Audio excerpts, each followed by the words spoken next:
Assalamu alaikum wa rahmatullahi wa barakatuhu. This is your brother Nafis Abu Zaid, and with me is our esteemed guest. It's an honor to have him, our brother Mohamed Moussa, graduate of Dar Hadith Al Khairiyah, and inshallah ta'ala he will give us an interview. And also, our Assalamu beloved alaikum wa brother, rahmatullahi wa barakatuh. This is Isa Abu Isa. alhamdulillah, we're going to do an interview with our beloved brother who is currently the Imam of Masjid Faraqan on Ka'man Ave, bi'idhnillahi ta'ala. Assalamu alaikum wa rahmatullah. Assalamu wa rahmatullahi ta'ala wa barakatuh. Nah, brother, can you give us a little bit of background about yourself and who you are? بسم الله الرحمن الرحيم الحمد لله رب العالمين والصلاة والسلام على خير خلق الله نبينا محمد النبي الأمين صلى الله عليه وعلى آله وصحبه أجمعين. السلام عليكم ورحمة الله وبركاته. My name is Mohamed Ahmed Moussa Abdu Al-Hawsawi Al-Ifriqi Abu Rayyan Al-Makki. I'm from Mecca, Saudi Arabia, born and raised, originally from Nigeria, West Africa.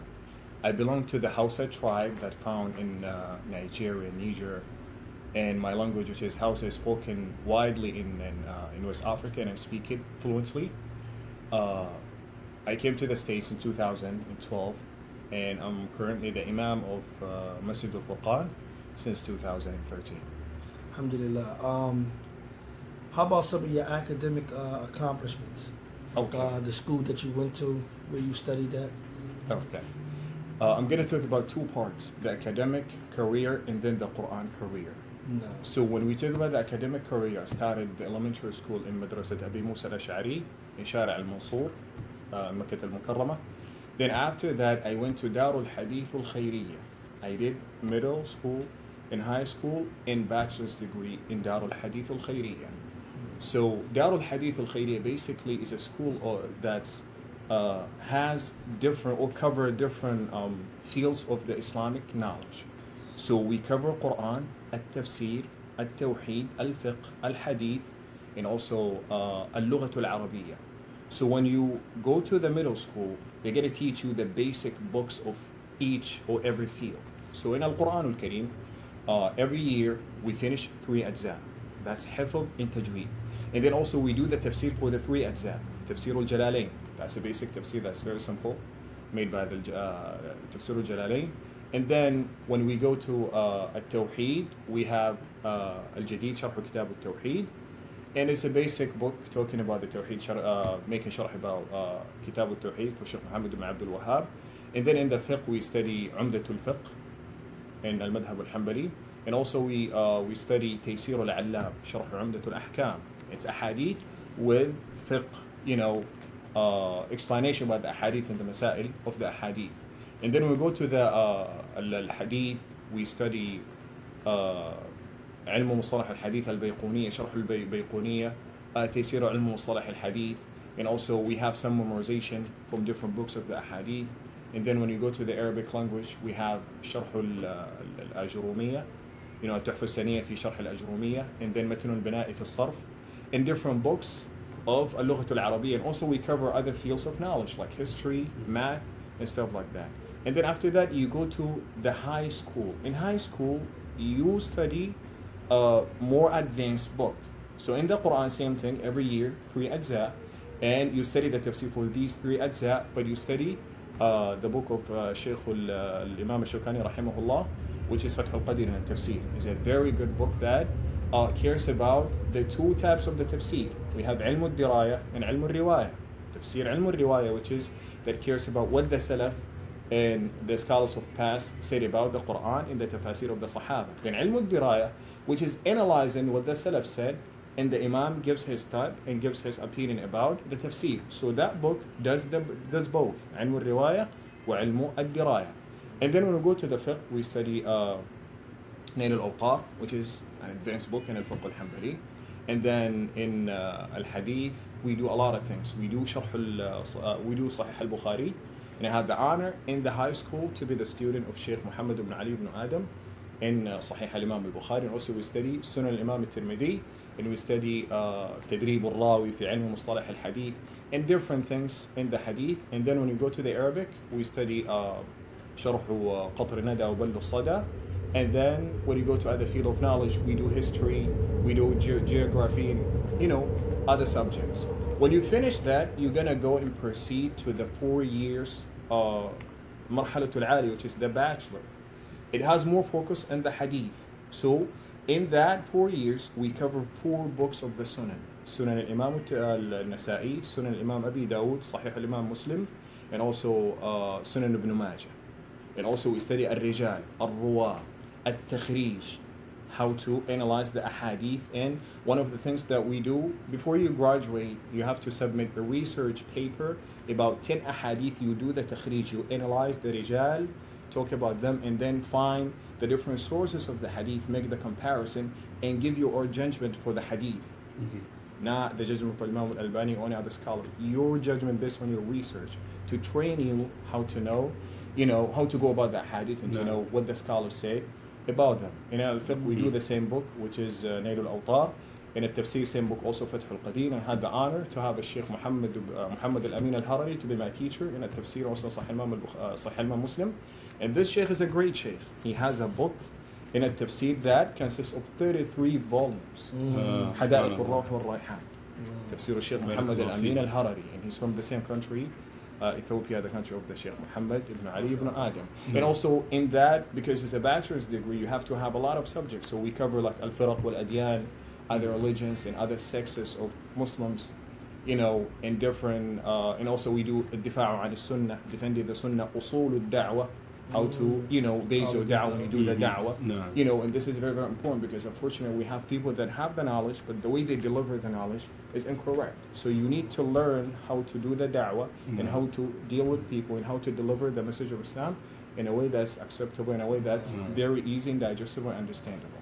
No, as far as the Quran. Yeah, that's as far as the academic, career. When we talk about the Quran in Saudi Arabia, most people that go for the Islamic knowledge, you go to the public school, the regular school in the morning, all the way to 2 o'clock, and then after Asr, we go for a tahfidh al-Quran al-Kareem, memorizing the Quran from the age of 6 or 4. So I went to Al-Masjid al-Qatari in Shari' al-Sittin, I finished the Quran, and then you have to take the test. When you pass the test of the whole Quran, memorization, you sit in front of the Shaykh, he throws different questions from different pages. And he tests your memorization. If you're good, you pass that exam, you become eligible to be admitted to Ma'had al-Arqam ibn Abi al-Arqam in Makkah al-Mukarramah, that's located inside al-Masjid al-Haram. When you go for that Ma'had, for the institution, you study for 2 years. Tajweed and Tafsir, and also the Qira'ah. So after that, I graduated, and my Sheikh was the Sheikh Mohamed Abdurrahman Barnawi. And mashallah, tabarakallah, he took well care of me. And alhamdulillah, and after that, because the Quran does not finish when you graduate from a certain institution or school. You have to keep on learning. So then after that, I went to Sheikh Mohammed ibn Ribhan al-Nasri. I studied Riwayat Shu'ba an Asim, Hafsa an Asim, Ibn Kathir with his 2 Rawain, Al-Bazzi and Qumbul. And also I studied Al-Shatibiyya, Sharh al-Qira'at al-Sab'a, under the Sheikh Hamid al-Ansari. And also I went to the Taif, which is a close city to Makkah al-Mukarramah, to study with other mashayikh for the for the knowledge of the Quran. And I had the honor that Sheikh Muhammad ibn Ali Adam gave me the ijazah in all of his books, and also Sheikh Ali al-Harari, Sheikh Astaghfirullah al-Azim, Ali al-Sharafi, he gave me also the ijazah in Nail al-Awtar and other books of the fiqh. So that's Yeah. In terms of to answer the question, in terms of the ijazah, do you have an ijazah where you able now to teach others Quran? Exactly. That's what I have. Ijazah from Sheikh Muhammad Abdurrahman ibn Muhammad ibn Ibrahim Barnawi. Gave me the ijazah in Hafsa an Asim. And also same thing as Sheikh Muhammad ibn Nasri gave me the ijazah in Hafs an Asim, and also Shu'ba an Asim, Al-Bazzi an Ibn Kathir, and Qubbul an Ibn Kathir. So all of these riwayat, I have the ijazah, and also I know other riwayat, but I don't have the ijazah in the other riwayat, but I know how to read them. But in these 4 riwayat, I have the ijazah, and I can teach, and I can give the ijazah to whoever I'm satisfied with his recitation and his memorization of the Quran. Do you have ijazah anything outside of the Quran? Yeah, from Sheikh Muhammad Al Adam, all of his books. Give me the ijazah. All of his students, he gives you the ijazah in all of his books. And also Sheikh Ali Sharafi, he's a teacher also in Madrasat Dar Hadith al-Khair. He gave me the ijazah also in all of the books that he studied. One of them is Nail al-Awtar, in Al-Fiqh al-Hanbali, Sheikh Muhammad ibn Ali al-Shawkani. No. So are you Mekki were you born in Mecca, or I the was. story goes they said the brother was born in Mecca? So. Okay, all right. Let me give you a little history about my family. I belong to a Hausa tribe, which is most of our people, they immigrate to Makkah al-Mukarramah, maybe from 100 years ago. And some people have been there for 100 years. So my mother, in the 30s or in the 40s, she went for the Hajj. Mm-hmm. And they were going to the Hajj walking, not traveling by plane. So from Nigeria, they go to Chad, they go to Sudan, Mm-hmm. and then if they can keep on with the trip, they stay. So my great-grandmother, she was pregnant, and she delivered my grandmother in Sudan. Mm-hmm. And then after that, they crossed the Red Sea, and they went to Maktabat al-Mukarramah. They performed the Hajj, and they stayed for a little bit. But the life was not easy back then, and they went back to Nigeria. So in the 70s, again, the family immigrated to Maktabat al-Mukarramah, and from there, we've been there in Maktabat al-Mukarramah. So all of my family, they still live in Mecca. I'm alone here in the States since 2012. Yeah, so we're raised in Maktabat al-Mukarramah. Yeah. What I wanted to ask you, in terms of your studying in Mecca, what teacher or what scholar influenced you the most? Wallahi, honestly, all of them, because we were blessed to go to Darul Hadith al-Khairiyya, where we have very, very good scholars. Sheikh Mohamed ibn Ali ibn Adam, Sheikh Mohamed al-Amin al-Harari, Sheikh Abdul Rahman al-Ajlan, Sheikh Khalid Fawzi, which is praised by Sheikh Mohamed ibn Salih al-Uthaymeen. He's very strong in the Tawheed and the Fiqh, mashallah, tabarakallah, also in the Hadith. So all of them honestly influenced me, and they were, busy us with the knowledge. Every sheikh gives you whatever he has, because the environment is the environment of ilm. Anybody in there is serious, because other jami'at, you could go to any class and you have some people that are not serious. But Dar al-Hadith, nobody goes to that school except if you're serious. So the environment is the environment of knowledge. So all of them influenced me. But in terms when we talk about personal relationships, so my Sheikh Muhammad Abdurrahman ibn Muhammad Ibrahim Barnawi, that taught me the Quran, I had, very attached to him, because he's like a father to me. Even in the time that it's holiday, like in the Hajj or in the Eid time, no school. So I go to his house to read, and he welcomes us, So my relationship with Sheikh Abdurrahman Barnawi is very, very strong, and he's like a father to me. At Masjid Furqan here in Philadelphia, Pennsylvania, here on Roosevelt Boulevard in Cotman, what are some of the things that you're teaching the people of the Masjid at the moment? Wallahi, I do Khutbat al-Jumu'ah, and also I do 2 lectures a week. I teach Sirah, and we do Fiqh, we do At-Tawheed, we do Ahadith. I don't go with, with one book, like for example Sahih al-Bukhari from the beginning, and I go in order. What I do, I change the subject. So this week maybe we do Fiqh, next week we do Tawheed, the other week we do Sirah. I don't want to limit myself to one subject in one day. I like to rotate and change the subjects. So that's what I do. And I have a Facebook page, and also we have a YouTube channel for the masjid that we upload the lectures in there. Yeah. Is it any specific science from amongst the ulum that you studied that you favorite? In Darul Hadith, basically, wallahi, they taught us everything. I'm not saying like the basic of every ilm, but I like fiqh more. Although my bachelor's degree says al-hadith wa ulum. Al-hadith is science, but I like fiqh more. You like fiqh more? Yeah, MashaAllah. Is it a selective process to get into Darul Hadith? Darul Hadith, unfortunately, because it's not a big institution, so for someone from overseas to go there is not easy. You have to be local, or someone who's already in there with visit visa or Umrah visa or whatever, then the school can sponsor you. But it's not a big school like Qura University, so you can apply online, they can sponsor you, pay for your ticket and give you a place, But it's a limited school that was approved by Malik Abdul Aziz, rahimahullah, and also the Mufti of Saudi Arabia, Al-Sheikh, is the Ra'is al-Majlis al-A'la lil-Dar, meaning that the chairman or the Idara. So even the certificate, when you get it, he places his stamp or his seal on the certificate, and he visits the school every year. Yeah. So how old were you when you finished the bachelor? When you actually left Darul Hadith? When I was like just one semester away from graduating from Darul Hadith, and that was in 2012. So what happened is that my visa to come to the States is ready. and I have to travel. So I stop and I come to the state, you know, after maybe 3 years. So I talked to them that I want to finish.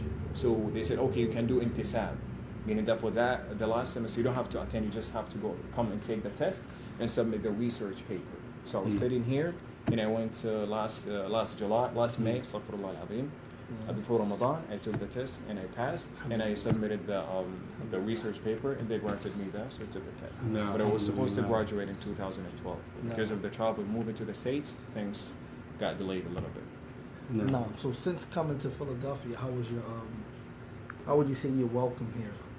You know, amongst other callers and so forth like that. Because I know once you got into Masjid Furqan, you're busy teaching Furqan, but how was the ta'awun amongst other callers here in the city? The scholars in the city? No, not scholars, but other callers. Other callers. Honestly, my relationship with people of Dawa is limited. It's not. I don't know a lot of people here because I'm very busy with my masjid, very busy with teaching people, because there's a lot of crazy games and crazy things in Philadelphia. So I don't want to be in a state that I'm always giving a statement about someone or making joke for someone. So I'm very busy teaching people. I have a good relationship with Saeed Abu Sajid, the graduate of Al-Qura, and also Sheikh Ali Davis. We have a very, very strong relationship. We work together and we do munaqash for a lot of masajid together, especially Sheikh Ali Davis. So he's my best friend in terms of da'wah. So did you meet Ali Davis in Mecca? No, I met him here. One day? Yeah, one day he came to the masjid and prayed. I believe he came back from Saudi Arabia in 2013, if I'm not mistaken. So he met me maybe in 2000. He met me in 2015. Yeah, 2 years after being an imam in Masjid al-Quran, and from there, the relationship started. Okay, alhamdulillah. Yeah. So in terms of you studying here and meeting Ali Davis, what would you say in terms of Ali Davis?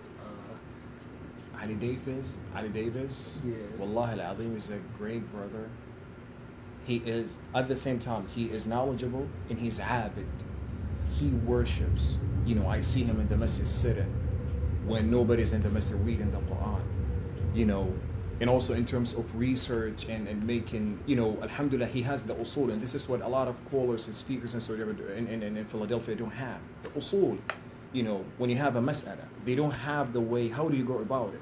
And which books you go to find what the scholars said about them. A lot of speakers in Philadelphia do not know that, but Ali Davis is one of the people that, mashallah, he's well established in the usul of any knowledge, mashallah, tabarakallah. And this is the most important thing about any talib al-ilm. You have to have the usul, being a speaker or is not, because some of them, what they do, they just know how to call mashayikh. I'm not saying this is something bad, this is something that you need. You have to call mashayikh, to call scholars, and a lot of questions that you're going to receive, a lot of them you're not going to be able to answer them. You have to contact the scholars. But some people, they suggest to people that they are well knowledgeable, and all what they do, whenever they receive any question, they just call them mashayikh. They don't have, the knowledge how to go and to make the research, and, talk to other brothers and make the research together, and then we contact the scholars and hear what they say about it. They just need to, they're just good in calling. Anybody can do that. Anybody can call the scholars, and the scholars welcome anybody for calling. Wow. So, mashallah, Ali Davis, in this point, he's very strong, he's very good, and he helps me a lot of masail that I have ishkal, I have no answer about them, I discuss it with them, and we work together. No. And we are in contact with the scholars for sure, because we are student of knowledge, we're not scholars, and we don't claim that. We're not perfect, so we're doing our best. We know you're not, from our people. We know you're not from America, you're not from Philadelphia. But as you're seeking knowledge and you're studying, what would your advice to give to us as a people with the problems between us? That when you come here, you see the problems between us, as far as the groupism, the gangism, all these things that's happening here. What would be your advice person, how to handle what's happening between our people, what's actually destroying us? Wallahi, the advice to the speakers or to the followers? To both. Okay. When I talk to the speakers, they have to come down and they have to come together, sit on the table, and discuss the problems they have. None of us is saying, okay, do the bid'ah. We're not calling for the bid'ah. We all call for the sunnah. So if we have a problem, that means we're doing something wrong. If we're all working for the sunnah, we're not going to have differences. The sunnah is clear. The sunnah and the book of Allah subhanahu wa ta'ala are clear, simple. what the scholar said about them is very clear and simple. But if we have problems, that means there's something wrong, and that has to be fixed. And the way we fix it, we sit together and talk to each other and find out where is the problem. But talking about each other, having a full lecture, just talking about someone, that's not a good way to go about it. The scholars, all of the Salaf, when you read how they were approaching each other in terms when they have different opinion about anything, they advise each other, they have munadara, they have a debate, they talk to each other. You never advised me, you never seen me. A lot of people saying a lot of things about me, and they never met me. No. Let's say I'm doing the bid'ah. Let's say 100% I'm doing the bid'ah. Did you come to me and talk to me and ask me why I'm doing the bid'ah? I may don't know it's a bid'ah. Let's say it's a bid'ah. Maybe I don't know, so you educate me, you advise me, you show me the truth and the right thing, and I'm going to retract it if it's a bid'ah. I'm not claiming perfection. Doing whatever I'm doing, but definitely I'm going to do something wrong. So if you have anything that's wrong, come to me, talk to me, give me the advice. That's for the speakers and those who do the da'wah. And for the followers, just be just and be smart and be open-minded. Listen to both sides. They're telling you don't go to this, don't go to that. Go and listen to him. What is he saying? And ask them why we should not go to that masjid and why we should not go to that imam. What is he saying? And what mawqif al-ulama, what the scholars are saying about what he's saying. Be smart, be wise. Go and ask questions. Approach anyone, and ask him a question. And wallahi al-azim, if you are someone who is upon the sunnah, upon the book of Allah subhanahu wa ta'ala, when someone is calling for the bid'ah, you easily see it, and you easily, find out this person is saying something wrong, But to give a generalization, don't go to this masjid, don't go to that masjid, that's not something that's practiced by the ulama. And there's no any classification, wallah, in Makkah al-Mukarramah, we have no any classification for the masajid. وَأَنَّ الْمَسَاجِدَ لِلَّهِ, masajid are for Allah, go and pray. You have anything that you think is not right, go and talk to these people and find out what they're doing. And we have to base our statements, everything we say, based on the dalil, the proof. You don't have any proof, you don't say anything about anybody.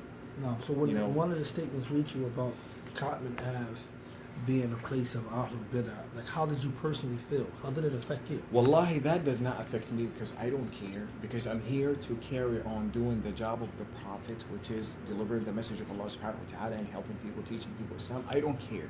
They can say whatever they want to say. That's not going to change anything. What I care about is Allah subhanahu wa ta'ala.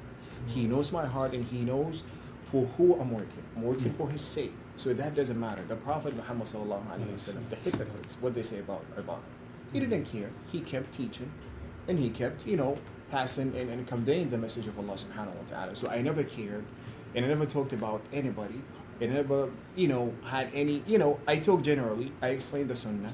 I explain what some people are doing. It's not right, but I don't mention names. I don't care. I don't have any personal relationship with them. I never met any one of them. No. But they say Masjid al-Furqan is not upon the sunnah. One incident, someone came to the masjid and I gave him an advice about something wrong he's doing. So he said, how are you giving me an advice and you guys have a lot of bid'ah in the masjid? I said, a lot of bid'ah, give me just 3. He said, okay, you guys have some people with beads, the subha.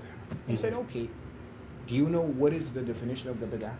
And also the subha, is there an agreement? Ittifaq wa ijma' min al-ulama, it's bid'ah. Imam al-Albani said it's bid'ah. But the Sheikh Mohamed bin Salih al-Uthaymin said, it's khilaf al-awla. You're not supposed to do, you're supposed to use your fingers, but if someone used the subha, it's not doing the right thing. It's not doing, it's not doing the better thing, to put it in the right way. And also, you have to know, is that a bid'ah mukaffira or mufassiqa? And number 2, is it me telling them to use the beads? If anyone walk into the masjid with the beads, he's going to be held accountable for his action. I'm just doing my best to teach them the right thing. If someone does something wrong, it's not my fault. Allah subhanahu wa ta'ala will judge him. I said, okay, let me take this. It is bid'ah. Let me say it's bid'ah. This is one. Give me 23. He couldn't. And I asked him, do you know the definition of the bid'ah? He doesn't know. Because he was just told, this is masjid, the masjid of bid'ah. What is the reason is the masjid of bid'ah? He doesn't know. That's, wallah al-azim, that's pathetic. That's a sickness. So we ask Allah subhanahu wa ta'ala to guide us all. I would like to ask you this, something came up before, was mentioned, far as people who are from the city, like Abu Zayd and myself, and how we have to deal with the particular situation at hand, and how we have to carry out how we're dealing with it, with the videos, or we may have to say the brothers' names and things like that. The way that we have to approach it would be much different than the way you have to approach it. Would you say that's the truth? meaning that you mention names and stuff like that. Yeah, I mean, you know, not just say just mention the names, but the way that we have to deal within it, the way that we have to confront it. Yeah, It's different than what are you doing is excellent. What are you doing is something that I like. It's something that I always watch. I follow you on Facebook and I see what you guys are doing, and that's good. And you enlightening a lot of people. A lot of people, you know, coming to the light and knowing the truth and knowing that they've been, you know, following things that are not right. You know, but personally, I follow manhajul ulama. I don't mention names. You know, I just speak general. I just teach people the sunnah, and also you have to teach them the bid'ah to know what the bid'ah is. That's what I do. Mm-hmm. You know, but to take it personally, mentioning names is something that I don't do because I never seen any of the scholars that I studied under doing. Sheikh Mohamed ibn Ali Adam, throughout all of the classes that I attended, I never heard him talking about someone, mentioning his name. Sheikh Abdul Rahman al-Ajnah, Sheikh Muhammad al-Amin al-Harari, Sheikh Muhammad al-Mukhtar al-Shanqiti. He used to come from Medina in Masjid al-Umar and give us classes in al-fiqh, about fiqh al-hajj. They don't mention names. They just teach you what is the bid'ah and how to avoid it, you know, and what is the sunnah and how to implement the sunnah in your life, you know, and if anyone is doing something wrong, they're just gonna give explanation about it. If it's bid'ah, they will explain it's bid'ah. They don't have to mention names. So, you know, my advice is just to keep, you know, the way of scholars, just showing the truth and not mentioning names. That's what I, you know, advise, but it's up to you guys to. And you know the city better than me. Maybe mentioning names, it could be more, you know, guiding to people so people can exactly understand who you are talking about, but they can understand you better, you know. So, but my manhaj, the way I do it in the way of scholars, not mentioning names, just teaching people the right thing, teaching them Islam, visit them with knowledge. That's all what I do. No. Simple. No. In terms of the free public library, Islamic library, what any advice that you would say to the commoners in terms of exploiting and benefiting from the free public library? Free public library. Islamic library. The Islamic library that you're sitting in now that we're conducting the actual interview with. Wallahi, I advise people to come here. Advise people to, you know, it is a great place. I came last Sunday and mashallah, the people I met here, mashallah, people of Sunnah, and they, you know, love Islam. And so I advise everybody to come to learn, you know, and I follow a lot of your lectures. I don't see any bid'ah. I don't see anything that's against the Book of Allah, the Sunnah of the Prophet Muhammad sallallahu alaihi wasallam. So you guys are doing something perfect, something that's great, something that will be appreciated, but almost something that you'll be rewarded for it in the hereafter. So I advise everybody who is willing to learn, you know, to come to you and to learn from you and to take from you. You're not selling any bid'ah. You're just giving them the Book of Allah and the Sunnah of the Prophet Muhammad sallallahu alaihi wasallam. Is there any works, like as far as translated works that you work on? Do you do anything in that field? Wallahi, not yet. Not I don't know yet. any translation. And in my community in the masjid, most of people that attend the classes are Arabic speakers. So that made it, you know, that made me not to go to that direction. Yeah. Because most of the people understand Arabic. Even if you go through my lectures, you know, I do it in English, but I still have to speak in Arabic. Yeah. Because we have a lot of Arabic speakers in my community. No. So any hobbies? What's some of your hobbies? What do you have, like, you know, for like hobbies and stuff like? Wallahi, I'm a regular person. Alhamdulillah. You know, I'm very busy with knowledge. That's all what I do. This is the only thing that I know this is the only thing that I know to do, because since the age of 6, I've been learning. You know, even when I was in high school, I was going for 2 different high schools. You know, for Darul Hadith, for the Ilm al-Shara', and in the evening I was going for science high school. No. What do you call it? I don't know what you call it in English. That they teach you math and teach you science, Secular physics, studies, you know. secular studies. Yeah, so I was doing that in the evening and in the morning. I go to Darul Hadith. I was very busy. I take the test in 2 different schools at the same time. So my life was very busy with knowledge. So because of that, the thing I do the most is reading. Yeah. Yeah. So you ever think about starting a tahfidh school? We have a tahfidh in Masjid al-Furqan on Wednesday and Friday from 7:15 to 8:30. And That's in the morning? No, PM. PM. And when because we do it in the winter after Maghrib, between Maghrib and Isha. But now since the day is very long, we can't do it after Maghrib. It's too late. So we are doing it like an hour and 15 minutes before Salatul Maghrib. No. You know, as the prayer schedule changes, the schedule for the tahfidh changes also. Yeah, exactly. How do the program work? How do the It's me in the main section. It's me and Sheikh Saeed Abu Sajid. Saeed Abu Sajid teaches Arabic alphabet, reading and writing, and I do the tahfidh teaching the Quran. Okay. Yeah, and also in the women's section we have two sisters teaching their own. One sister teaching Arabic, and the other sister teaching Hifd al-Quran, the memorization of the Quran. No, alhamdulillah. No. Yeah. The Sheikh is from Mecca. He's from Mecca, Saudi Arabia. But his family's originally from Nigeria, right? West Africa. But alhamdulillah, he was born in Mecca. That's my asking question. Okay. And these classes are held at you also have kids classes too for the summer program, right? Yeah, that's For, the tahfidh. That's the kids. That's the kids, right? Program. And also, I have one halaqa, you know, on Monday between Maghrib and Isha for adults. Okay. Yeah, for adults. Yeah, with the brothers who want to come. This is on Cottman Ave. Common and Boulevard. Exactly. Cottman and Boulevard, Master for the Khan. 7252 Roosevelt Boulevard. 7252 Roosevelt Boulevard. Exactly. For those who want to get their kids involved, for those themselves who want to learn. And also, Inshallah. I'm sorry for cutting you off. Yeah. I do have WhatsApp service that I do the Dawa, which is I send the links for the lectures that I do. So if you sign up, if you use the WhatsApp, you can sign up for that service, and whenever I have any lecture or we have any activity in the message, we send it through that app. So what you have to do, download WhatsApp. It's WhatsApp. Go to Google Play or to the market in Apple. What is it called? I don't know. App Store. App Store. Yeah. You download it. Once you download it, you sign up for the. You know, they're gonna do verification. You know, process. Once you verify your number, then just save the masjid WhatsApp number in your phone as Masjid Furqan, and the number is 267-255-6418. 267-255-6418. Once you save it as Masjid Furqan in contact, go to WhatsApp and send a message. My name is such and such. Please add me. Okay. And then you're gonna be added. Whenever we do any activity, you're gonna receive, you know, a message telling you about what is, you know, the activities are about. Somebody asked the question. We are Ahl Sunnah in Nigeria. If we want to go home, where would we study? Say it again. We are Ahl Sunnah in Nigeria. If we want to go home to study, where would we go? Oh, if they want to go home and from. Meaning they want to go back to Nigeria. What institutes can they impart? Wallahi, honestly, because I was born in Saudi Arabia and all of my life was in Saudi Arabia. I went to Nigeria when I was 1 year old with my mother, and I remember that visit.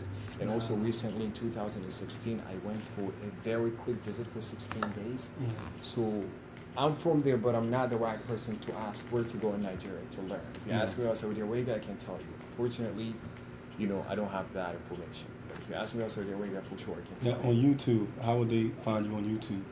Just Masjid al-Furqan, Philadelphia. Masjid, M-A-S-J-I-D, al-Furqan, A-L-F-U-R-Q-A-N, Philadelphia. Masjid al-Furqan, Philadelphia. Or they can just Google my name. They can search my name, Mohamed Ahmed Moussa. Mohamed, M-O-H-A-M-E-D. Ahmed, A-H-M-E-D. Moussa, M-O-U-S-S-A. Okay. And my lectures, they're going to pop up. My brother asked, he said this is the right number. He said 267-255-6418. 6418. 267-255-6418. Exactly. No, barakallahu fi. Our beloved brother Noor from Ghana. Yes, he used to be the Imam in Masjid Yeah. al-Furqan. Do you know him? Or? I know him personally, and also he calls me, and I call him.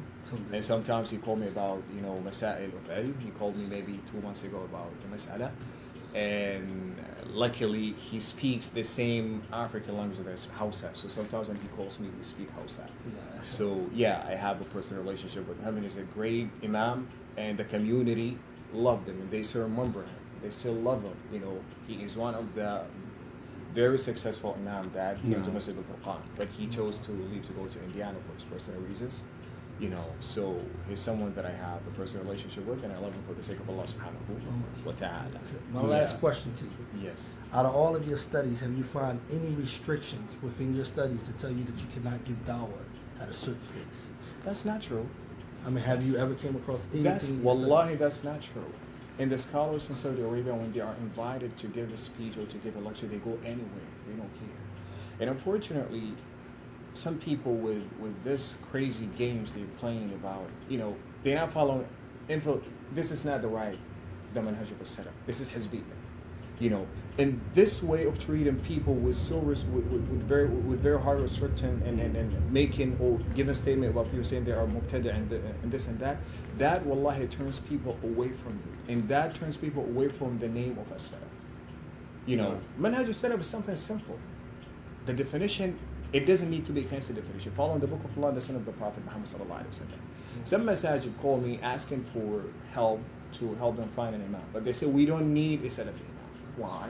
Because we had an experience with someone who's following the Hizbi Salafi, not the right Salafi, and he was so hard with them. All of the message has to be upon the manhaj to teach them. Who said that? Who said that? How do you guide people? How do you guide people then?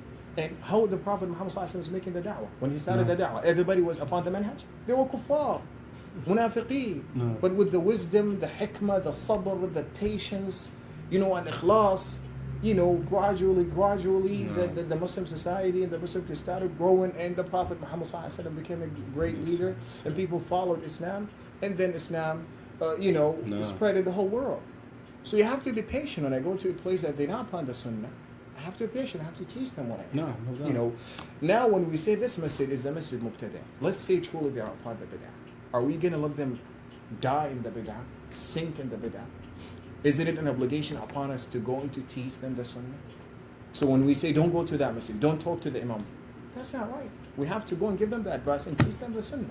So this way, we can have everybody doing the right thing. But to isolate ourselves, so that's hizbiyah. That's a gang. It's not, it's not manhaj as-salaf. No. Yes.